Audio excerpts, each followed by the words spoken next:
pushing forward with the band with sort of the intensity that you described there, in a way, was that kind of your guys' way of honoring the memory or dealing with what had happened to your friends in that hit and run accident?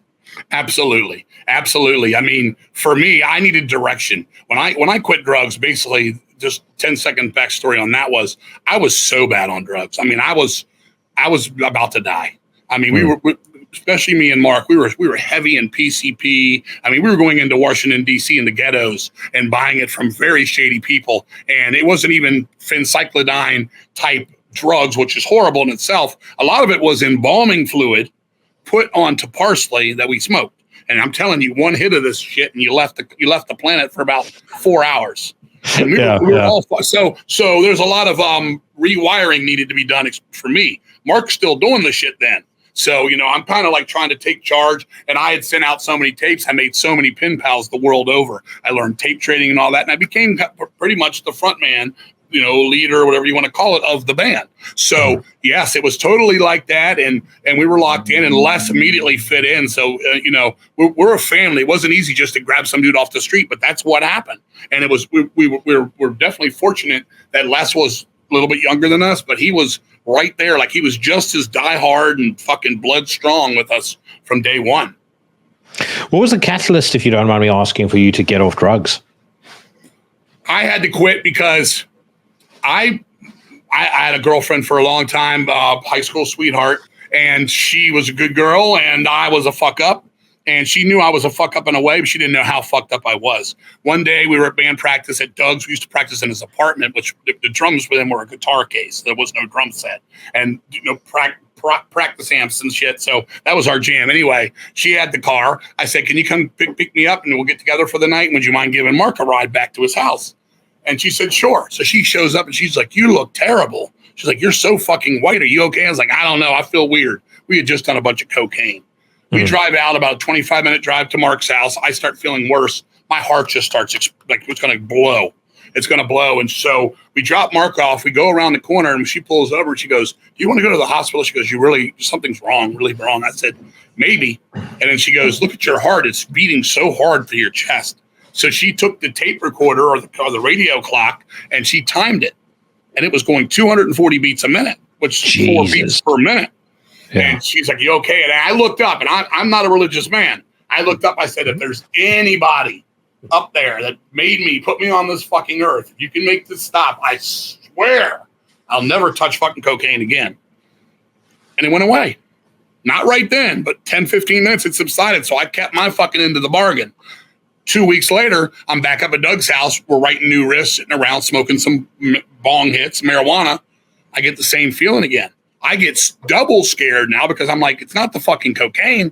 It's me. Something's fucking wrong with me. Called my mom, told her. She's like, "I'll meet you at the house." Went to the house. I'm like, "I need to go to the hospital. I'm freaking out. I don't know what's wrong. My heart's just crazy."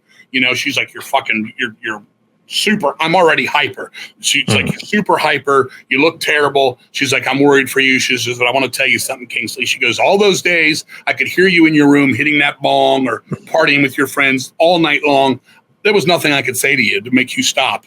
It's going to take this to make you stop. You either stop and live your life or you fucking drop dead as you fucking, as you are." And I said, "I don't want to do this. I love life. I want to quit." So I fucking didn't even go to the hospital that night. I literally went cold turkey. And people were like, "Oh, no way, King Fowley went," that's like Keith Richards going cold turkey, because that's how fucked up I was then. And I was like, "I ain't doing it." But then I started getting these serious panic attacks, nervous spells, couldn't eat. Everything was freaking me out. And I basically reverted back to infancy. I basically did not go out of the house. I stayed with my mother in my mother's room, and she would go to work and I would make myself sleep. And as soon as she came home, I'd be wide awake until 7 o'clock in the morning when she had to go to work again, and I'd fall out. And this went on for about 8 months. I didn't see my girlfriend. I didn't see my band. We didn't jam. They were really, really fucking worried about me. But I needed that to rewire my shit and get right. So when I got, made it through all this, and as I just told you about the accident, the very first fucking day we came back and jammed at my house, that night's when Rob was killed and Steve and our friends. So it was like all this, yeah, hooray, Rocky wins the fight. And then goes home and Adrian's dead. Yeah. So to speak. It was crazy, but that which does not kill you makes you stronger. You know that, I'm sure. And I just said, "Fuck it, let's go." And then we were just hoping Doug was able, because he witnessed it all. And when he said, "Man, we're all in this together, man. Let's fucking do this shit." He didn't say for anybody. He's like, "Let's just fucking go, man." That's what he said. And for the next 2.5 years, we were possessed to fucking be the best, to do it right and play good songs. And I mean, we lived it, man. We lived it 24/7. What was how did the scene respond to you? Like, how did the other bands? Because this was at a time when bands like Deicide, Morbid Angel, Immolation, Mortician, bands like that are coming up as well. Anyone who's watched any documentaries about that period knows it was pretty competitive. How did they take to you guys? We're still great friends with bands that, even if they're not around, like Revenant anymore. Like, I'm still best friends with Veg, Henry, and Immolation. We were just together in Mexico having some laughs. There was nothing like that. I mean, to me, Deicide and Morbid Angel had their demo, but that was a little later. We were I was pen pals with everybody. You could name it. Iron Angel in Germany, Darkness in Germany, Voivod in Canada. We were all buddies. We were all, and it was like we just wanted the underground to succeed. Where it all changed, and when I first time I ever saw underground's ass, so to speak, we were asked to play a festival, the Michigan Death Fest. It was Deceased, Morbid Angel, Sacrifice, Nuclear Death, Fatal, Ex Mortis, a couple other bands of the time. It was in a hockey arena. And we knew Metal Mom, the woman that put this on. She put her heart and soul and her pocketbook up for this. We showed up. There was like 800 kids in a hockey arena, which for underground in 90 was a lot of fucking people. We're like, wow, because at that point, we just started playing the clubs maybe a year prior.